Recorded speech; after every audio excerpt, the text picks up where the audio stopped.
Graça e paz, queridos. Vamos começar hoje a nossa segunda aula da semana, né? E vamos falar sobre o profeta Daniel e sobre Obadias, né? E apesar do título estar primeiro Daniel e a questão da soberania na história que nós vamos ver, nós vamos começar com Obadias, que é um profeta extremamente curto. Olha, é o livro mais curto do Antigo Testamento. Você também tem algumas questões aí de datação, mas a meu, a meu ver, elas são relativamente fáceis de ser solucionadas, né? Quanto ao autor, Obadias, né, é um nome comum e significa servo do Senhor. Oved, o B e o V, gente, são a mesma letra em hebraico, tá? Então, Oved é servo, tá? Então, Ovedia, esse Iá, seria uma forma de se referir a Deus, tá? Essa identificação de quem é ele e onde que o livro foi composto não é absolutamente certo, tá? A tradição judaica posterior o identificou como um mordomo do rei Acabe, mas isso não tem muito fundamento, viu, gente? Vamos lá, a questão das datas. Os versículos de 11 a 14, claro que aqui eu não falo o capítulo porque só tem um capítulo, tá, queridos? Eles indicam uma grande tragédia que tinha ocorrido em Judá e que os edomitas se aproveitavam disso. Então, fica a grande questão: que calamidade é essa? É a queda de Jerusalém? Né? Agora, o que nós sabemos de Edom que possa ajudar na questão da datação do livro? Edom ficou também sob o domínio assírio, assim como o Reino do Norte, lembram? Né? Inclusive o Reino do Norte caiu em 722, né? E desde 734 e foi conquistado pelo essa região Edom, né, foi conquistada por Nabonido da Babilônia no ano de 553 a.C. Por essas indicações, por essas referências históricas, a maioria dos estudiosos coloca Obadias nesse período mesmo, entre 586 a 553. Eu estou com essa maioria, tá? Eu acho que é um profeta sim exílico e isso não teria tanta questão a discutir. Edom tá aí para vocês, esse vermelhão, né? Eu gostei desse mapa que eu tirei da internet por dois motivos. Primeiro, que ele é muito fácil de vocês perceberem onde que é Edom. Aqui o Mar Morto, aqui o Mar da Galileia. Sempre procure esses dois mares que vocês vão saber onde vocês estão, né? E aí você tem essa grande mancha vermelha. E Edom, justamente a palavra é de uma raiz hebraica que é vermelho, né? Edom, Adom, Adam, o homem, a terra, o homem. Tudo isso tá, todos esses termos vêm da mesma raiz que é de vermelho, o vermelho da terra daquela região também, tá bom, queridos? Então, isso é muito interessante, né? A questão da estrutura e dos temas, né? Obadias representa o auge, né, nas suas profecias, das tensões que existiam entre Edom e Israel. E nós já sabemos pela história, vocês que graças a Deus acreditam que sejam leitores assíduos do texto bíblico, vocês sabem que o conflito entre essas duas nações já remonta ao período patriarcal. O que eu chamo de período patriarcal? É o período de Abraão, Isaque, Jacó, tá certo? Eles são os patriarcas. E na linha nossa do tempo, em termos de anos, é um período que é muito largo, né? A gente não tem como datar muito, mas pode ir desde 2000, 1800 antes de Cristo até 1400, 1300, tá? Então esse grande período você considera como período patriarcal pelos próprios costumes da época e tudo. Aí vem logo em seguida o que a gente chama de período da conquista, né? e da fixação na terra, que é o período de Josué e Juízes, né? Enfim, isso só para vocês entenderem o que eu chamei de período patriarcal. Eu gostaria muito que vocês lessem essas referências, porque todas elas estão ligadas de alguma forma ao Edom, tá? E os edomitas também podem ser chamados de idumeu, tá? Então vocês vão encontrar referências aos idumeus, são os edomitas, tá bom, queridos?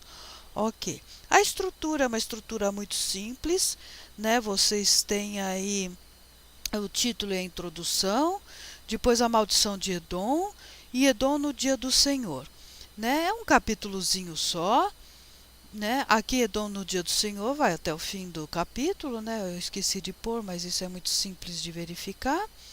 E você tem também aí a questão desculpa, deixa eu voltar só um pouquinho. A questão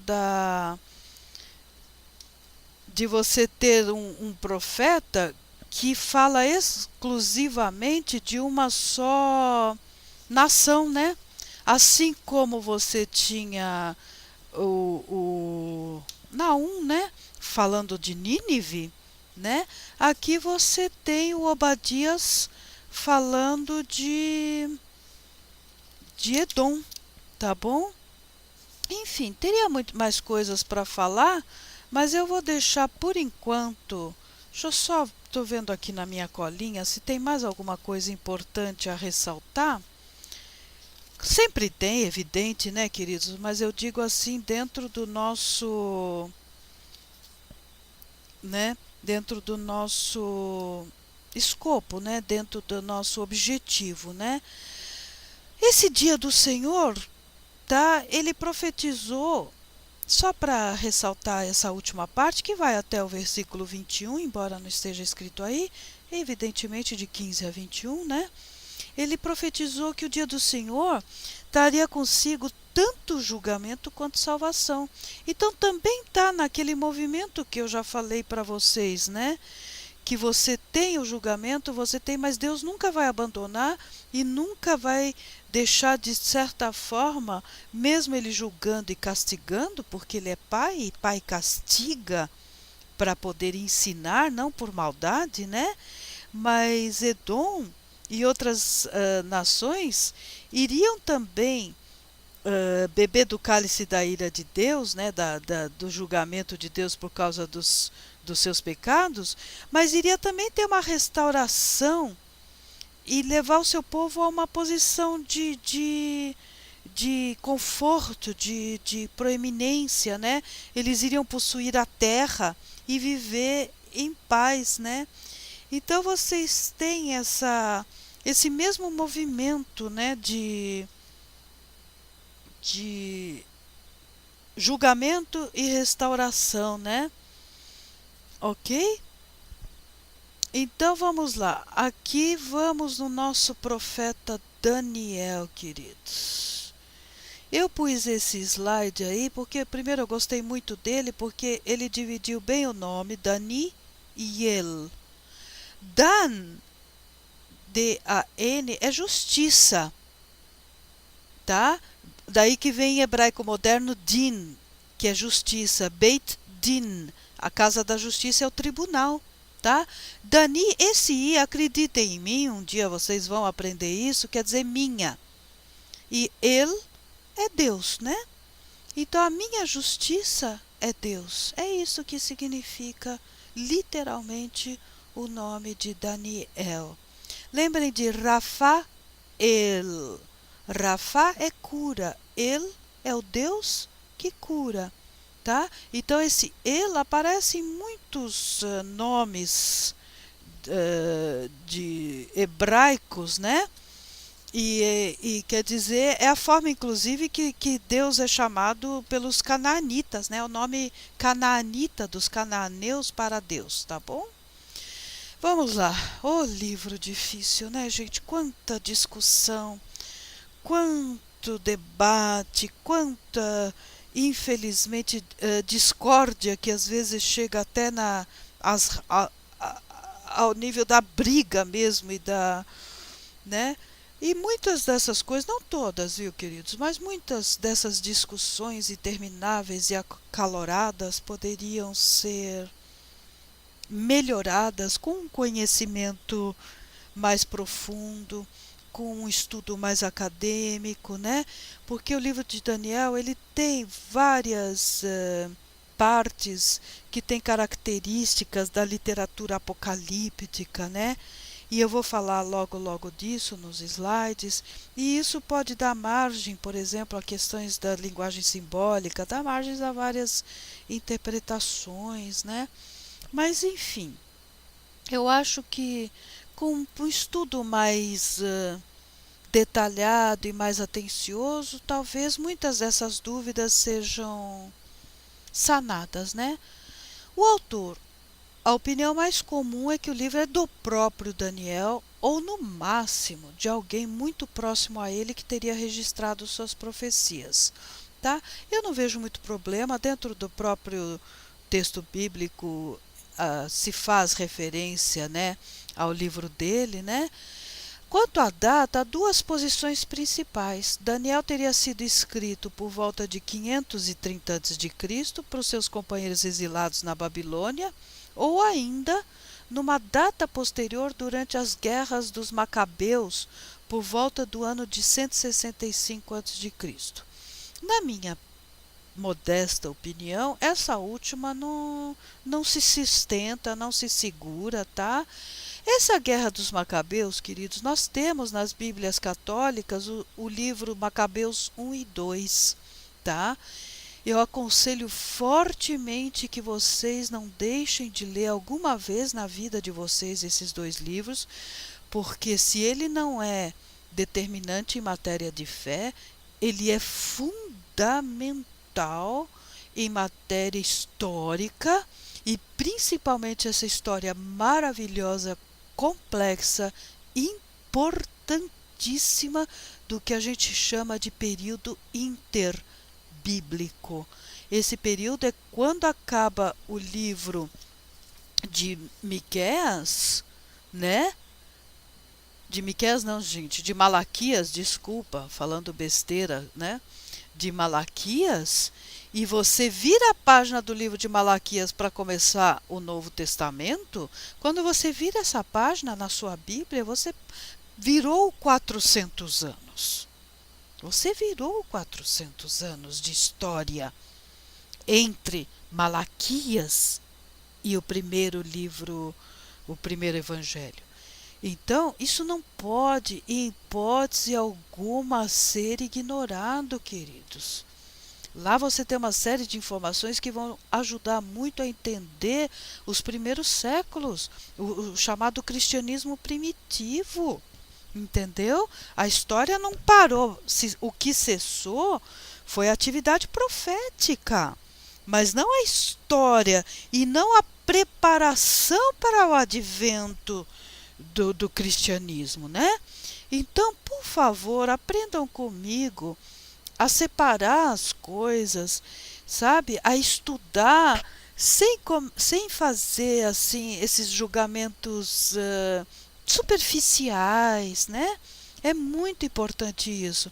Vocês só vão ter enriquecimento com esses estudos, até mesmo para depois poder lá na frente refutar aquilo que deve ser refutado e aceitar o que deve ser aceito, né? Então a história continua, o que cessa é a profecia, não a história, tá bom? E uma história maravilhosa, viu, gente? Aprendam, estudem período interbíblico, tá? Porque vocês não podem sair de um estudo teológico, de um seminário, mesmo que um EAD, sem ter lido alguma coisa. Aconselho, por exemplo, vocês podem ler o livro do Ernesto Ognini, se chama período interbíblico. Eu não gosto muito desse termo, porque a Bíblia é uma só. Eu gosto mais do período intertestamentário, que é entre os dois testamentos, o Antigo e o Novo. Mas o livro do Ernesto Ognini é espetacular, é uma boa início para vocês. Então, chama História do Período Interbíblico, ok? Ok. A posição mais aceita por todos os estudiosos, ainda bem, é aquela que o livro foi escrito no início do período persa. Então, que período é esse, gente? Não esqueçam que a Babilônia, que durou o quê? 6 décadas, não chegou a 7 décadas de vida depois que ela conquistou Nínive, né? E derrotou todo o Império Assírio. A Babilônia, por sua vez, foi conquistada pelos persas no ano 539, tá? Por isso que eu aceito a data aqui, olha, em cima, de 530, entendeu? Para o início da escritura de Daniel, tá bom? Bom, esse livro ele tem algumas particularidades, tanto que ele é o que é, né, nas discussões, e uma delas é a questão do idioma. Ele tem seções dele que foram escritas em aramaico. Queridos, pensem em português e espanhol, tá? O aramaico e o hebraico são línguas irmãs, primas, tá? Eu diria até para vocês, sem medo de exagerar, que quem sabe muito bem o hebraico lê o aramaico. O que acontece com o aramaico, assim como em português e espanhol, você tem palavras que podem enganar, pensar que é uma coisa, mas é outra, e palavras, às vezes, o vocabulário diferente um pouco. Mas o grosso, assim, 80, 90% do que você for ler, você vai entender ou deduzir o que é, tá? Então, Daniel, né, ele usou o aramaico numa grande parte do texto que foi aqui, de 2:4 a 7:8, né? Então aí você pensa assim, por que será que ele usou essa parte em aramaico e não em hebraico, tá? E uma das explicações, querida, é que essa parte começa a trazer as profecias sobre as nações gentílicas, né? Por quê? Porque o aramaico era a língua dessas regiões, era a língua diplomática dessas regiões. Então, se o grande tema dele é Deus e a sua absoluta soberania na história, mas não só na história de Israel, na história do mundo, na história universal, as nações que eram objeto da sua profecia, elas tinham que entender essa profecia, ok? Então é isso. A razão para a mudança do idioma é desconhecida no sentido do que os estudiosos argumentam, né? Mas eu acho que essa explicação de que é uma língua diplomática, ela é absolutamente aceitável, né? Agora, o que os estudiosos dizem? Nem todos aceitam isso, da questão da língua, porque eles dizem que o aramaico que é utilizado pelo Daniel é tardio. Por isso que lá, quando a gente falou, olha, deixa eu só até voltar um pouquinho, o anterior, mais uma vez, por isso que eles dizem, esses que também acham que esse aramaico é tardio, eles dizem que o texto foi escrito em 165 a.C. E um dos argumentos é o aspecto linguístico, tá? Então, é complicado isso, e a gente já vai ver por quê. Uma outra evidência para eles, né, para esses que acreditam que foi essa data posterior, é que há o uso de diversos vocábulos emprestados da língua grega ao referir-se aos instrumentos musicais. Isso é bárbaro. Esse versículo 3:5, eu vou até ler para vocês. Oh, muito bem. Quando ouvirem o som da trombeta, do pífaro, da cítara, da harpa, do saltério, da flauta dupla e de toda espécie de música, prostem-se em terra e adorem a imagem de ouro que o rei Nabucodonosor ergueu. Gente, veja a ironia do que está aí. Veja a ironia. Cítara, harpa, flauta dupla, né, são palavras gregas que foram emprestadas em Daniel. Músicos e instrumentos gregos já são mencionados, amores, nas inscrições assírias escritas antes do próprio rei Nabucodonosor. Então, eu não vejo aqui uma prova de um texto tardio, mas eu vejo uma profunda ironia, além de Daniel ser um cara, um profundo conhecedor, um profundo intelectual, né? Então é uma coisa que eu acho que tem aí uma ironia que os autores que estão tão obcecados em negar tudo não veem, tá? Porque você tem já na própria Babilônia, percebem, gente? Já ainda quando era a Síria, você tem inscrições que mencionam os instrumentos musicais gregos. E Daniel viveu lá. Daniel era um profundo conhecedor, né, dessa cultura, tá? Enfim, eu acho. Há inúmeras evidências, olha aqui, de contatos entre gregos e o Oriente Próximo. O Oriente Próximo é o que a gente chama essa região toda, tá? De Israel, Síria, Líbano de hoje, né?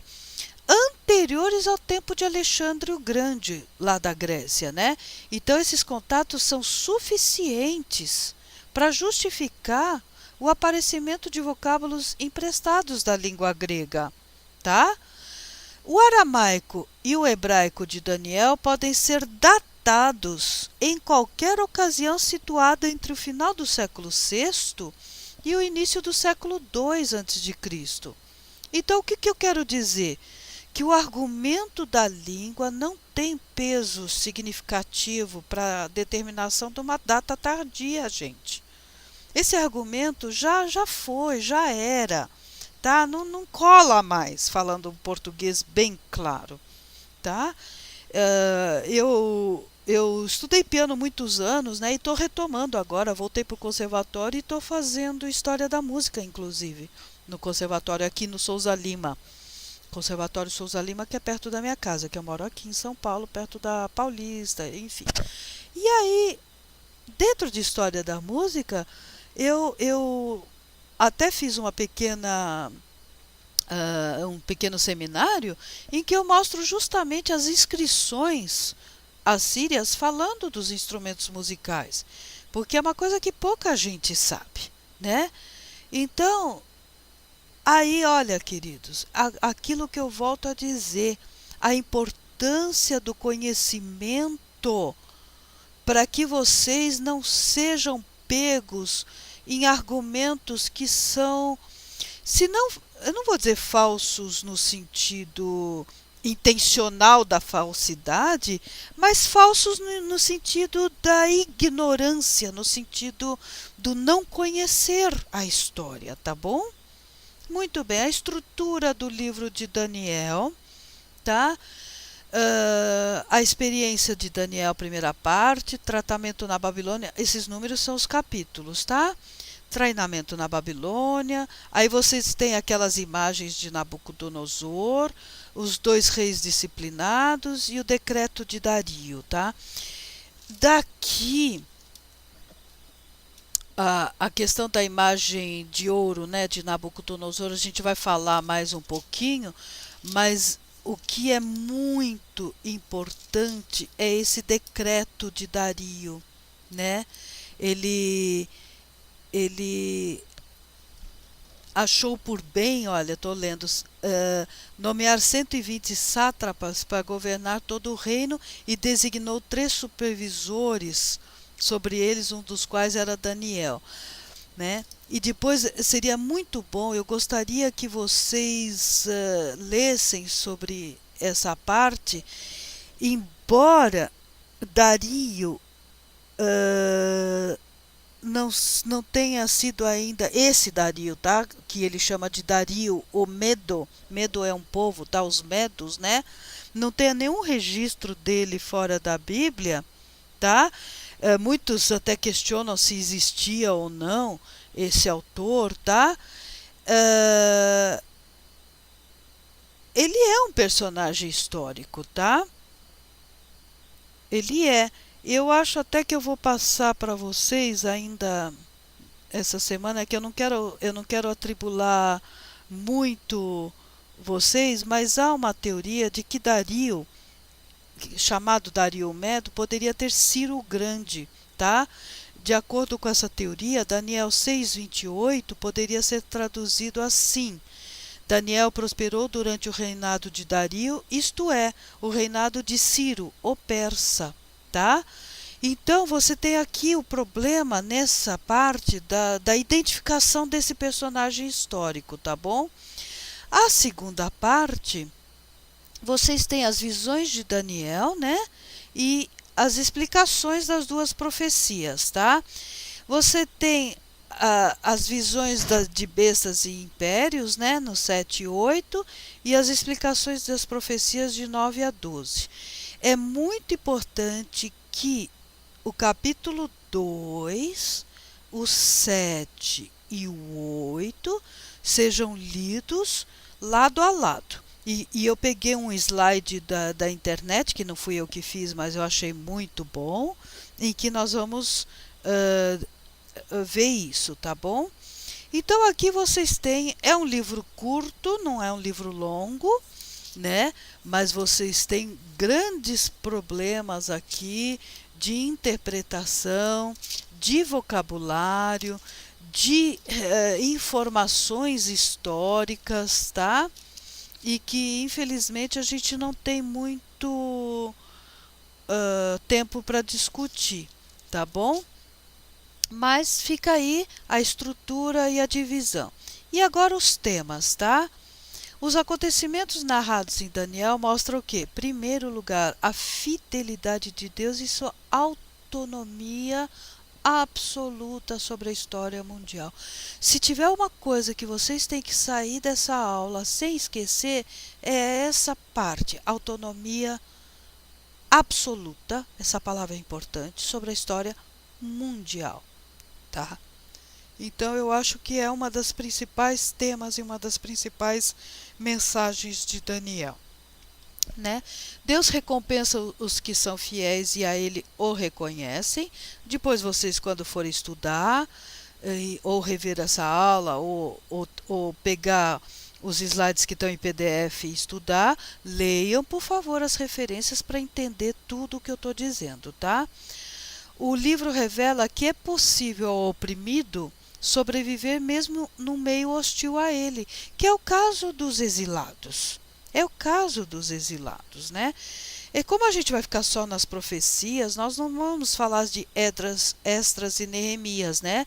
Mas lá, se vocês lerem com muita atenção, vocês vão ver que tem muitos cativos que não quiseram nem voltar para Israel.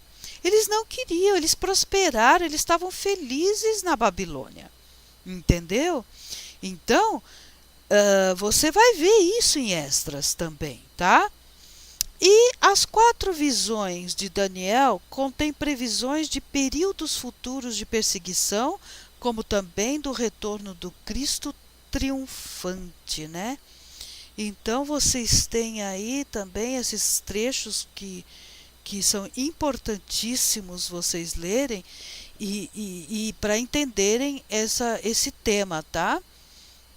É muito interessante isso. Deixa eu ver se daqui dá para eu ler alguma questão do... Não, vamos para o próximo slide. Aí vamos... Isso, algumas observações. Além desses temas abrangentes de Daniel, não que não tenha o que falar, tá, queridos? Mas é o tempo, né? Vocês têm alguns conceitos-chave que são relevantes para o estudo do livro, tá? Um deles é o tempo de angústia.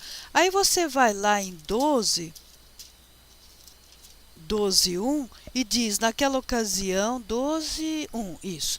Naquela ocasião, Miguel, grande príncipe que protege o seu povo, haverá um tempo de angústia, né?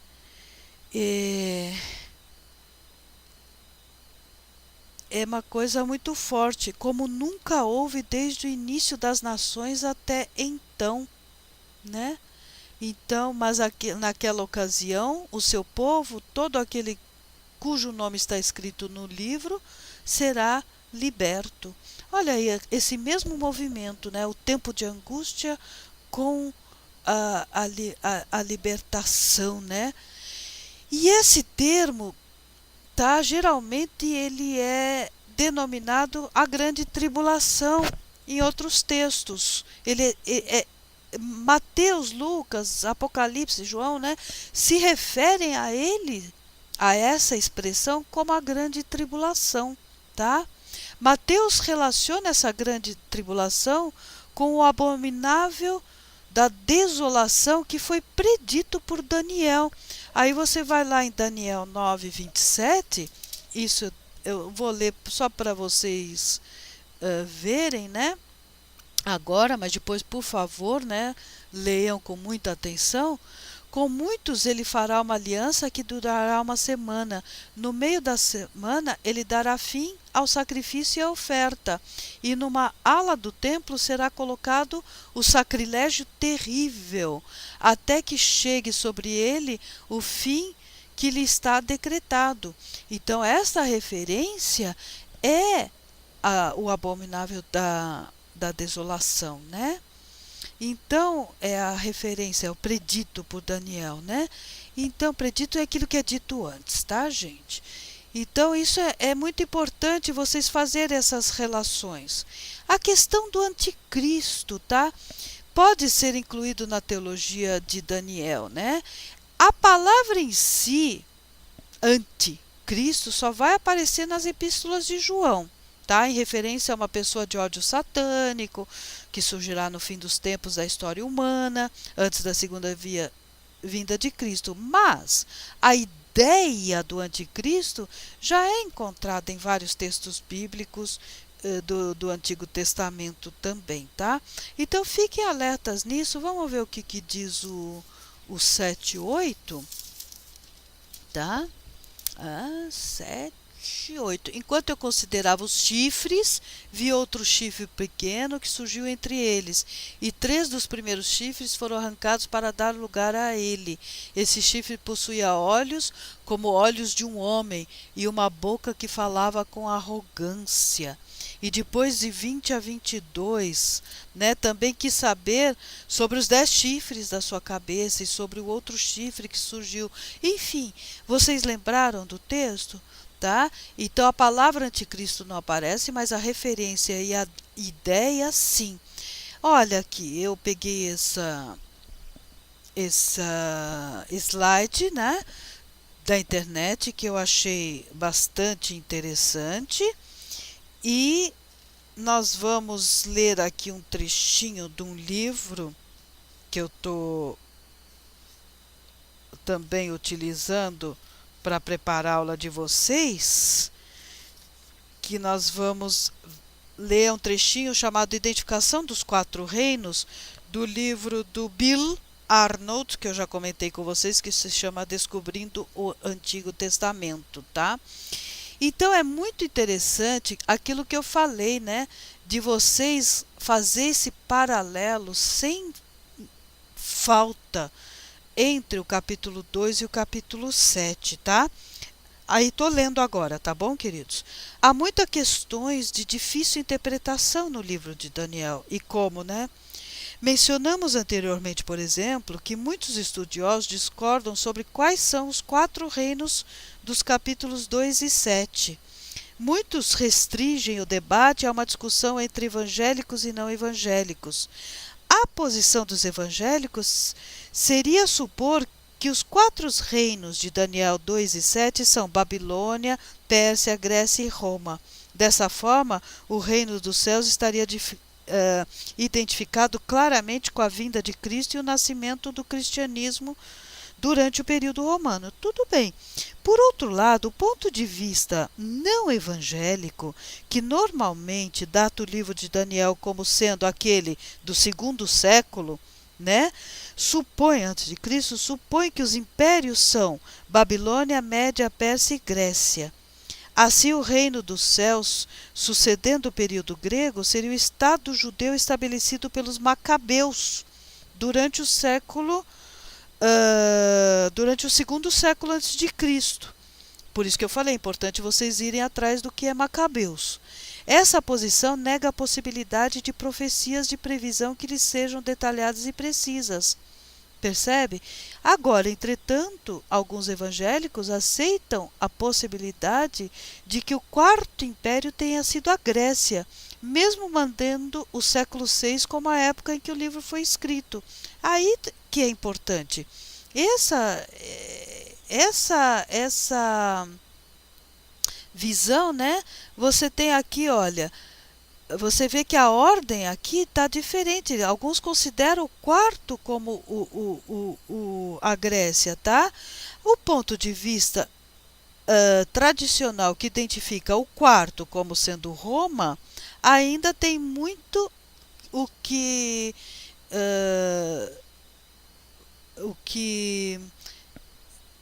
a seu favor, argumentos é a palavra que eu queria achar para falar para vocês a seu favor, tá?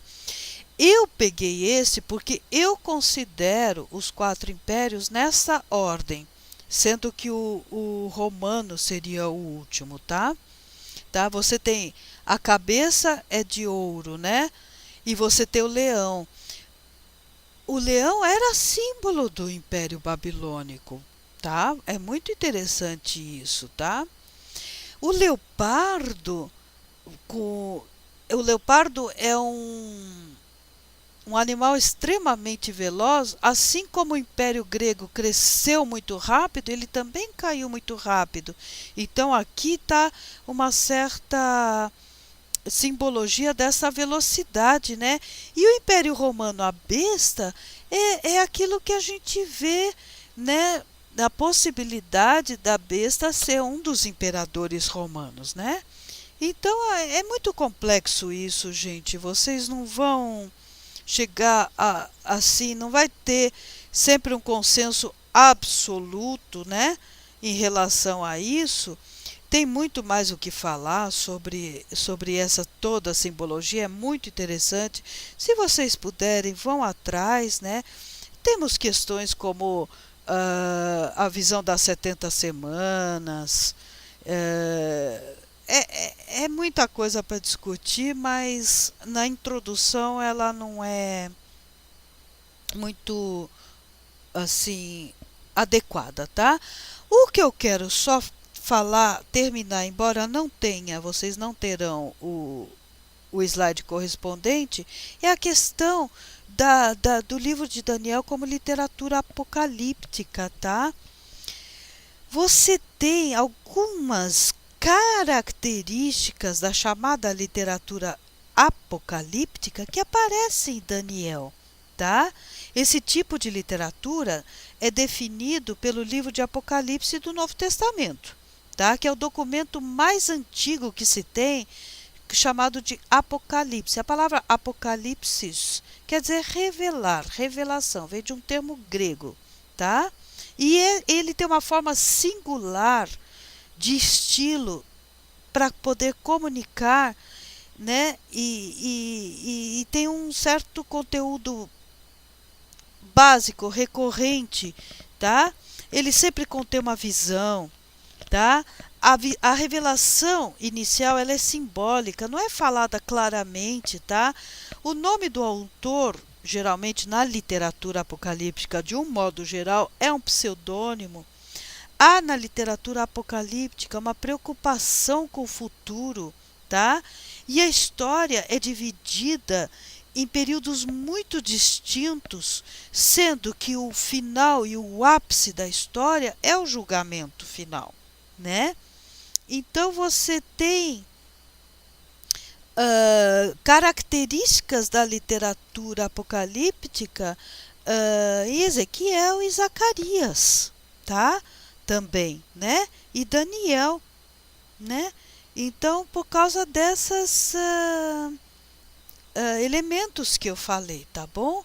Isso é importante porque depois nós vamos ter a questão quando chegar lá no Novo Testamento, a questão da interpretação dos textos apocalípticos, né? Ele é muito difícil, ele faz uma rígida, os textos, né, apocalípticos, uma rígida distinção muito forte, muito clara entre mundo espiritual, mundo físico, né? Muitas vezes você vê anjos, demônios representando, né, o mundo sobrenatural, tá? Olha, às vezes aquele que está tendo a visão, né, o visionário, o profeta, é levado para outro mundo numa jornada celestial, né? Então vocês têm uma grande simbologia, tá? Enfim, queridos, não é exatamente, não posso dizer que estou feliz, porque eu estou com uma sensação de que eu tinha que falar muito mais coisa, mas o tempo e o objetivo do curso não permitem. Mas eu acho que com essas poucas, infelizmente, informações, eu acredito que vocês já vão conseguir fazer uma outra leitura de Daniel. Um grande abraço, estudem, não desanimem, porque depois o resultado para a vida de vocês é fantástico. Abraço, queridos.